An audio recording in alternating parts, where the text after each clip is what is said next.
Hello and welcome to episode 314 of Sutton Impact Family Style. I'm Jason. And I'm Bill. And NBA playoffs and play-in is over and playoffs just started. And we talked about it last week. I'm a big fan of the playing game.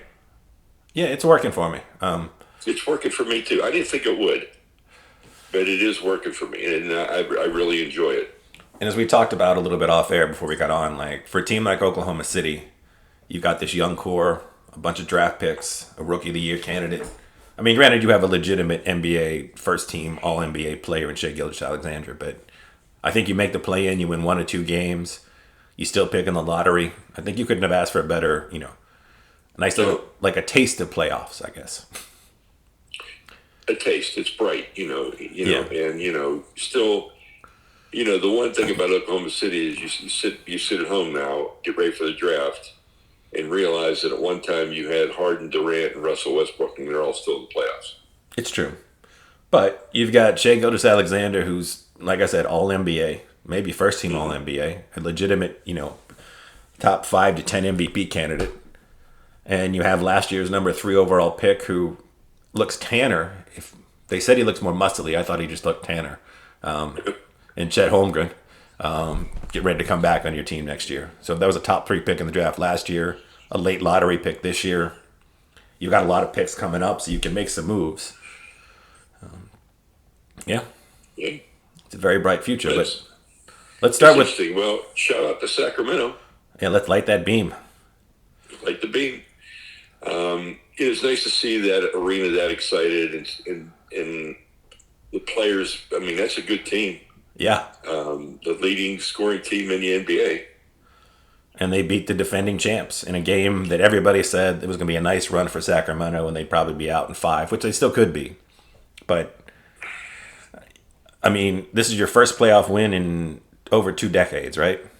Yeah. First yeah. playoff experience or first playoff appearance since I And what think, I'd say is they won that game, and Sabonis played terrible. yeah. Terrible. I mean, I saw him hit the bottom of the rim on a free throw. The bottom of the rim. Oh, I know it was not pretty, and It was ugly. And if he has, if he would have played in form, they would have blown him out, I think. But he was terrible. yeah. And Golden State, has been awful on the road all season, like historically bad for a team as good as they are. And if Sacramento can, that arena's going to be bumping. Now you've got the confidence that you won your first playoff game. That monkey's off your back. Yeah. I could. It's going to be a good series. And the Knicks Cavs is going to be, I think it's going to be a great series. Yeah. I think that's the best first, those two are going to be the best first round series. I mean, Jalen Brunson and Julius Randle both looked phenomenal yesterday. And that Jalen Brunson Yeah. move just looks better and better by the day. Right? I agree. And I think that when they're playing at home in the Garden with that team, Yeah. and the crowd gets behind that team, that's a tough home court advantage. And the Knicks, I mean, probably in great love of what the Knicks are, but like they felt like they were the more physical, aggressive team against the Cavs. I agree with that. Like, despite the fact that the Cavs have Mobley and Allen and more size, and they should be more physically imposing. Like Mitchell's got a lot of dog in him, but it just felt like the Knicks felt like they sort of embraced the New York Knicks of the '90s. They've got Yeah. And the Knicks were always a tough team. yeah. And I know New York like to think of themselves as a tough city, but when the team fully embraces that, I think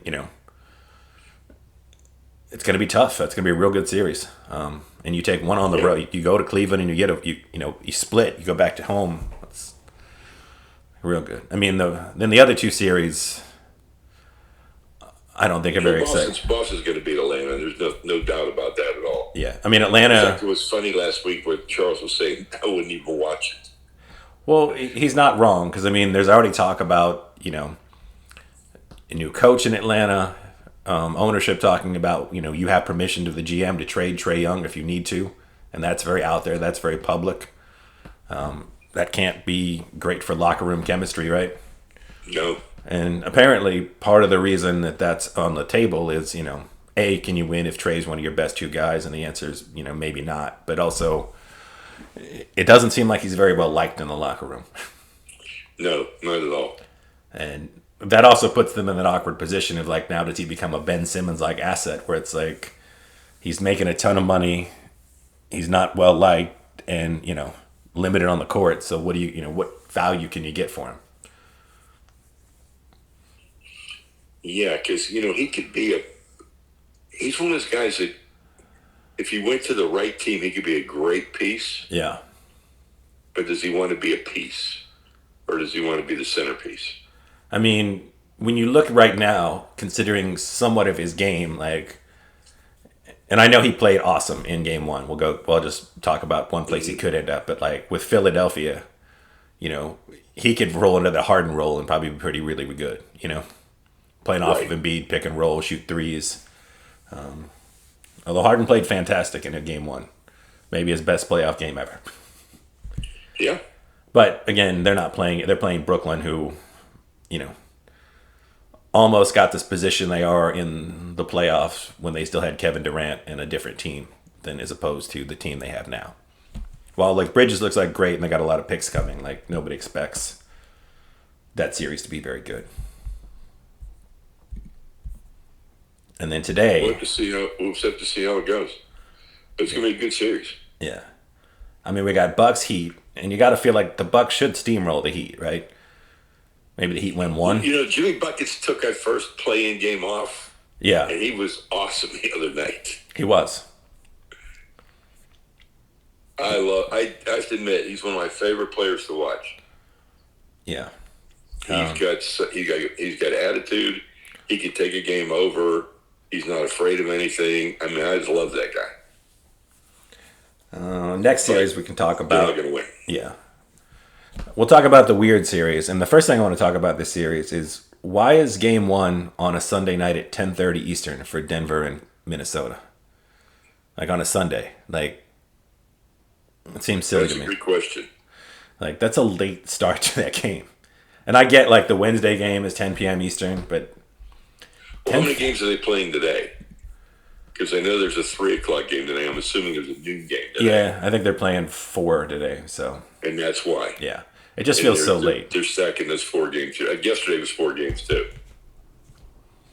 I mean, that's an awful late start. Yeah, the Wolves have been so up and down. They've obviously got a lot of turmoil on their team. The Nuggets have home court advantage, second best record in basketball. This should be Nuggets in 5, right? If not 4, but If not 4, yeah. And then probably maybe our most intriguing series in the West is the team everybody loves talking about, the Lakers and the Grizz, right? Yeah, and, it's hard to say where that's going to go. I mean, I definitely think Memphis is a better team, but they've got some injuries. They do. Without Steven Adams now, that's a big miss for me. And, schedule-wise, back-to-backs are gone. There's plenty of travel days and rest days, and you're already flying on private jets if you're the Lakers anyway, so it shouldn't be that big a deal. But, with the Lakers, it kind of feels like it's just health, right? Yeah, how many games is Anthony Davis going to play? I mean, that's always the first question to me. Yeah. Can he play? I think it would be, based upon his history, I think it's almost impossible for me to think he could be still playing in June. Yeah, because the last time he did that was the bubble, but that was a weird shortened season. And no travel. And, you listen to certain players, and again, it's not, you win a championship, you win a championship. I don't really believe in the asterisks. And, there were players, though, like I know Kawhi talked about it, like, mental health, being away from your family, being in this weird time. Like, some teams are more engaged than other teams. And, yeah. And then our last series, game 1 today, the Suns and the Clippers in Phoenix. The Clippers without Paul George. So. Yeah. The Suns are really playing well right now. Durant has fit in better than any trade I've ever seen in that short of a time period. He's incredible. My only hope for this, because it's hard to imagine the Suns losing this series. I don't want Russell Westbrook to look bad. I don't either. I know I agree. He and KD either do have beef they don't talk about or don't have beef. There's clearly stuff in the media, but he and Chris Paul clearly do. And, Russ, to his fault, isn't afraid of anything, but sometimes it would be nice maybe if he was a little bit more afraid because, you know, Yep. you don't want to see Russ taking a ton of threes and. No. I want to see Russ being a facilitator, being a rebounder, playing good D, and driving to the hoop. That's what I want to see Russ doing. Yeah. Doing what Russ has trouble doing, which is staying in his lane. And, if Paul George is healthy, this is we're talking a little bit different series, but it's really hard to say. Yeah, I just think Phoenix is just playing too well right now. Yeah. Not saying they're going to win it all, but I think they're going to at least get to the West. They're going to be in the Western Conference Finals, I believe. I think see so. What happens from there. And Kevin Durant usually seems like he has like the one injury a year, but then is healthy for the rest of the year after that. And he's already had his one injury this year. So we'll see. I mean, it's just like I said, to fit in as well as he's fit in that quickly and has a role and everybody's accepted the roles and everything. I don't know. They look good. Yeah. But the Grizzlies Lakers one is very intriguing to me. Yes. That's one that, again, the Grizzlies also talk a lot of trash. That's sort of their MO. But, the big thing is they are down to basically Jaren Jackson Jr. is their only good big. And he has averaged, I think, 5 fouls for every 27 minutes he's in the court. And now he's got to deal with, maybe LeBron James in the post and definitely Anthony Davis in the post going at him. And Davis is really good at drawing fouls. So, yeah. I mean, and then once he's out, Anthony Davis plays like 1970 some NBA basketball. He's always backing down. Yeah. And again, Triple J just can't stop fouling people. And I think, once you get that rep, I don't think that helps you either, No, I don't either. I think then the refs, subconsciously, call more fouls on you. Well, I mean, that's our NBA stuff. NFL draft, about 2 weeks away. And, it's just the mocks are driving me crazy because now it looks like Bryce is the number one quarterback again. And I've seen Anthony Richardson as the number one quarterback from time to time. Yeah. And so the one I agree with the most is that Hayden Hooker could go in the first round. Yeah, I think so. And I like him a lot. I thought before he got hurt, he was my favorite quarterback before he got hurt. Well, he's got the same knock that Kenny Pickett had on him coming out. He's 25 years old. 25 years old. Because it's been proven pretty much, like it's a really high percentage. If you're a guy that's 23 or older, and that's the first season you look like you're really good, it doesn't usually translate to very good NFL success. Sometimes it's just you're the bigger, stronger, more mentally mature person, but a bunch of college kids, and you start whooping up on them. But yeah, he's physically talented, and he's got a cannon. But you got a lot of teams with extra picks, and I could see a team like the Raiders or the Titans, right? If they can find a way to trade back and get, extra picks and maybe get Hayden Hooker around 15 or 20, you still get the first round quarterback. Because I feel like I like him a lot better than Levis. So yeah, I do too. Here's my scenario. The Ravens take him. Oh.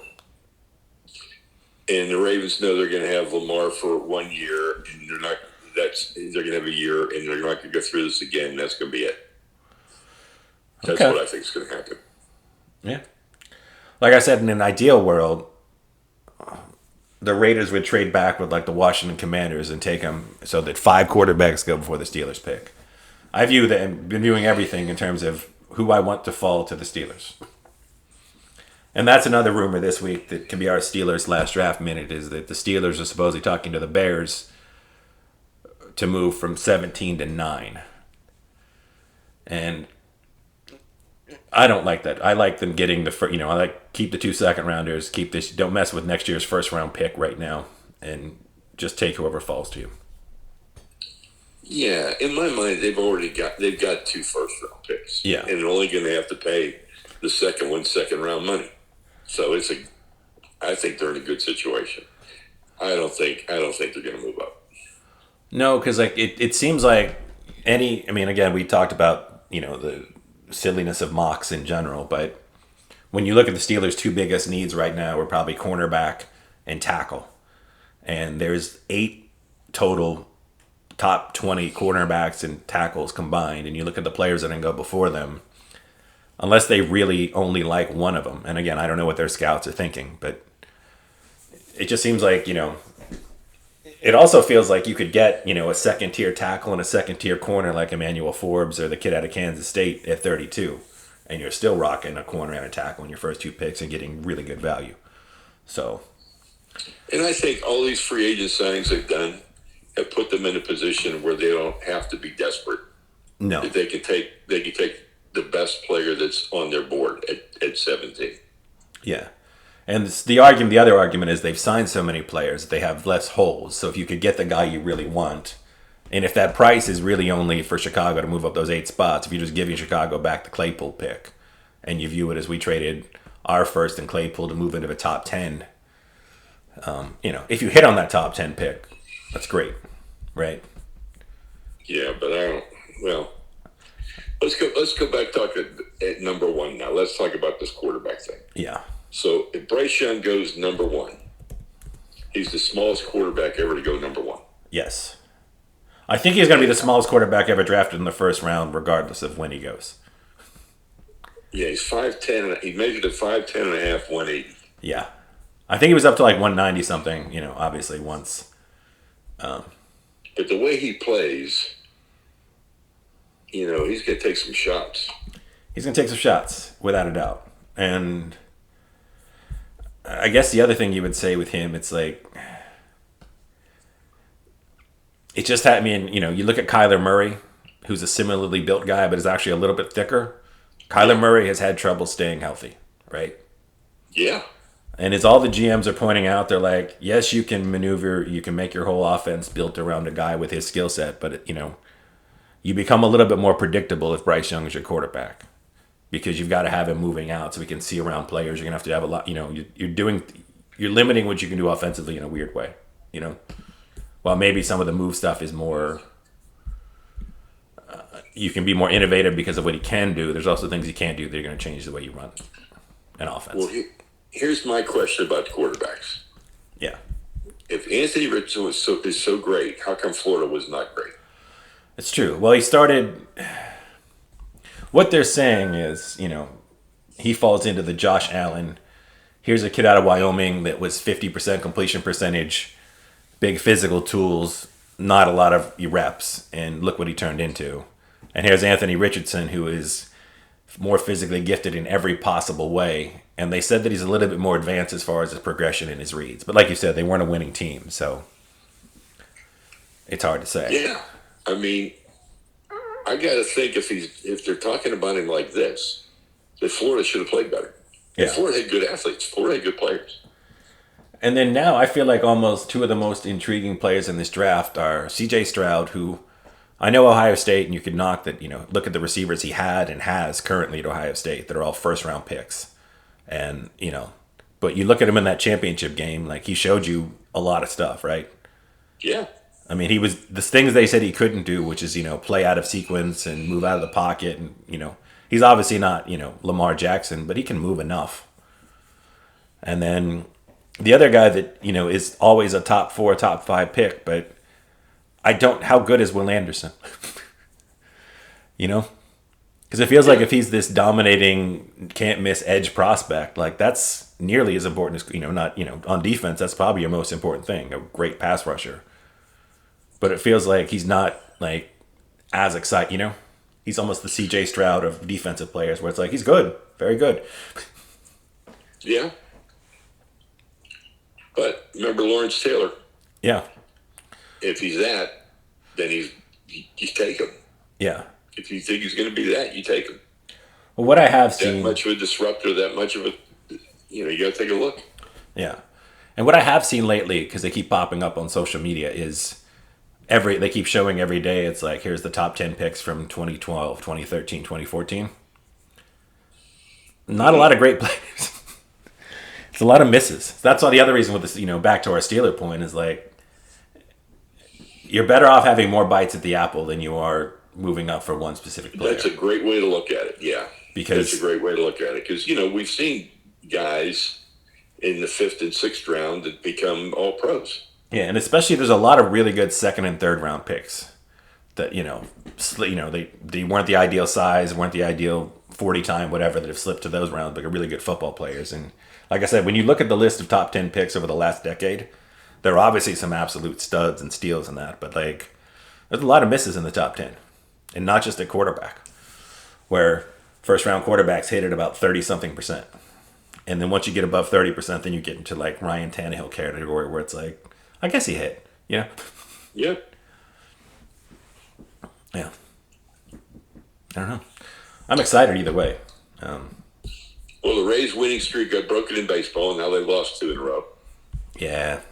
But that was an awesome start, 13-0. So, but we'll see. I mean, it's 180 games. 162 games. It's a lot of games. It is. Oh, I guess we can have our, what's a fun Steeler moment? Go ahead. Antonio Brown. Where is Antonio Brown? I was thinking about that the other day. Well, he owns is he on XFL or arena football team? I can't remember which one, but must be an arena team. He couldn't afford to own an XFL team. But he's come out and he's talked about how he understands the role of management and the frustrations of being an owner a little bit more.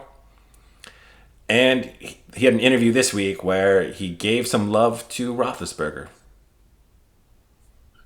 Whoa. He said the most underrated player that for his entire time was Ben Roethlisberger. So in a good way, because as people have talked about this week, because I saw, granted, we're in hyperbolic, talking head season, but as they talked about, like, Antonio Brown was putting up Jerry Rice level, Randy Moss all-time great for like 8 seasons. His numbers are ridiculous. No and question. Then just fell off a cliff. He was a surefire Hall of Famer until he went nuts. Yeah.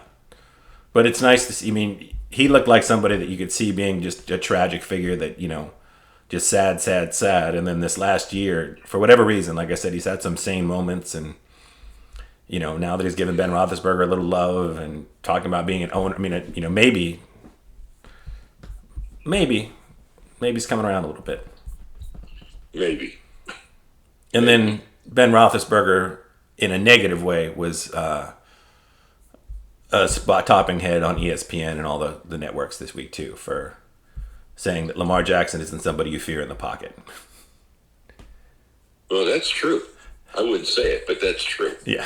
But it's the kind of thing where, as is the sports media of today, if you listen to the entire 8 minutes he talked about him, he did talk about him, as Shannon Sharp came out and he's like, with a bear, you got to feel the teeth and the claws, and and all this sort of jibber jabber. And it's like, well, he acknowledged all these things. He was just saying that strictly speaking, if you're an owner, if you're looking at a guy that's probably going to run less for the rest of his career, he's not that was, we've said it on this podcast in some level. And I think anybody sane looking at Lamar Jackson will be like, and then people compared numbers and like Lamar has a better career completion percentage and a better career this, but Roethlisberger went to 3 Super Bowls, won 2, and he played with Manning and Brady in his own conference every year that he was a quarterback. So, Yeah.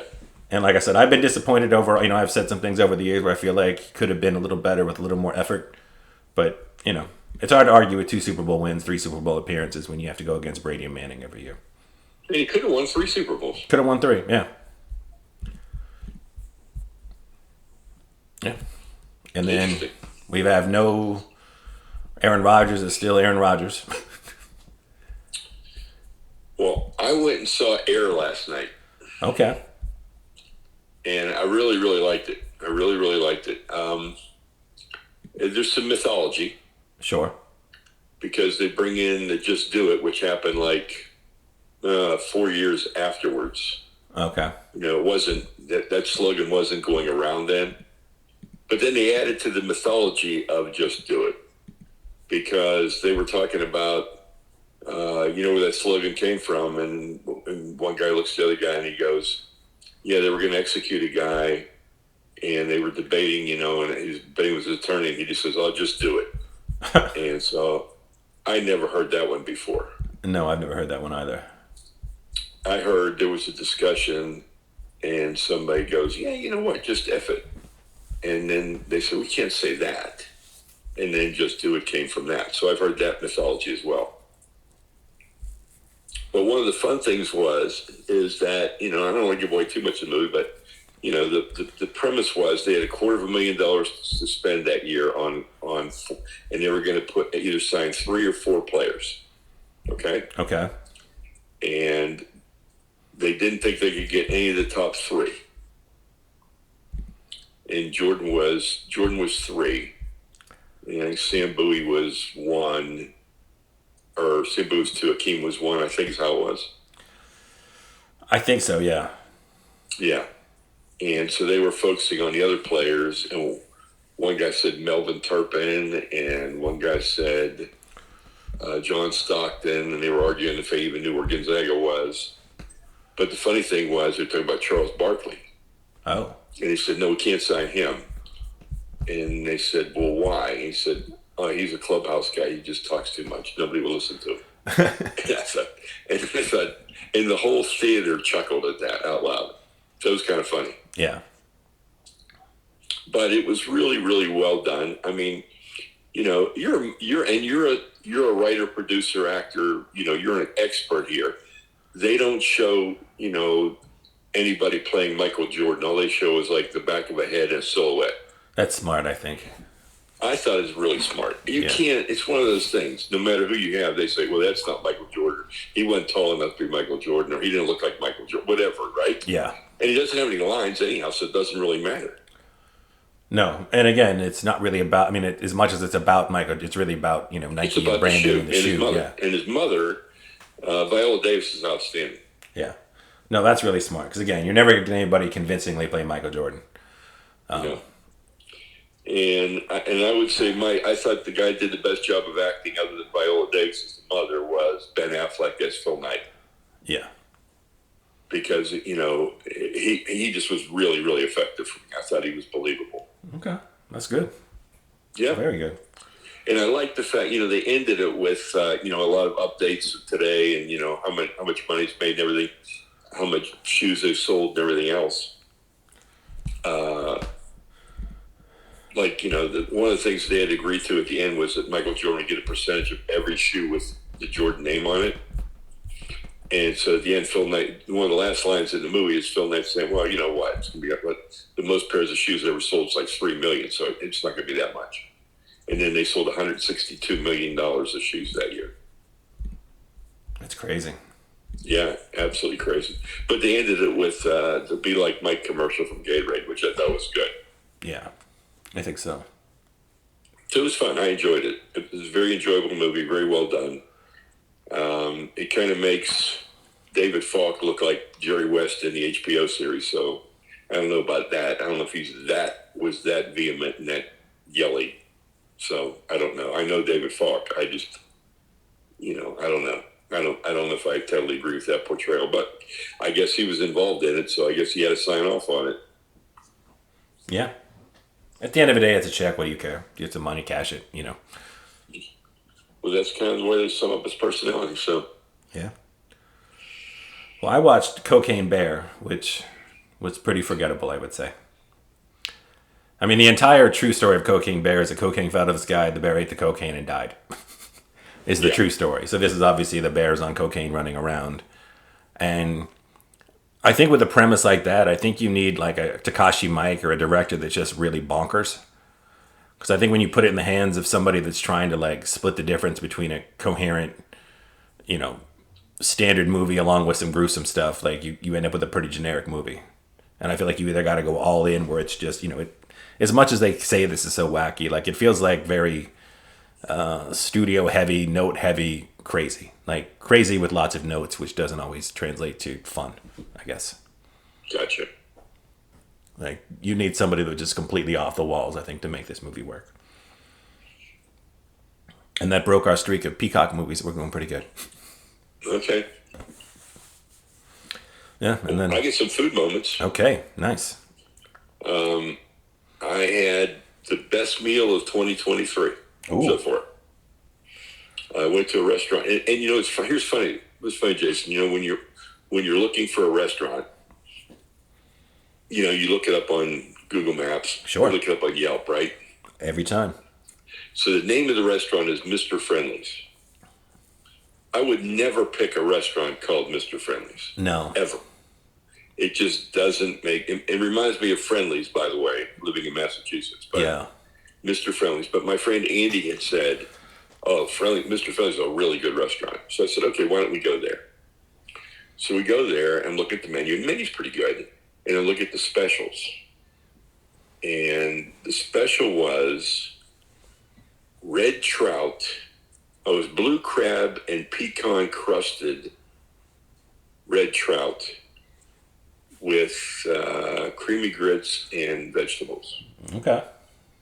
And I ordered it, and it's without a doubt, like I said, the best meal I've had in 2023. And it might be one of the best seafood dishes I have ever had. And where is Mr. Friendly's located? Columbia, South Carolina. Okay. And you wouldn't think there'd be a lot of great restaurants in Columbia, South Carolina, because if you just think of it as a college town. Right. But it's also the state capital. So you're going to have a lot of entertainment and a lot of politicians, a lot of people coming in the market. So there are a lot of really good restaurants here. Nice. And my second restaurant was Home Team Barbecue. All right. I'm excited already. And there are about 6 or 7 locations in South Carolina. So I had a meeting there, and I didn't know anything about it, and nobody, you know, I guess it's been around for a while. And I usually would go to Piggy Park, but the last time I went to Piggy Park, I wasn't that blown away with it. But I went to Home Team Barbecue.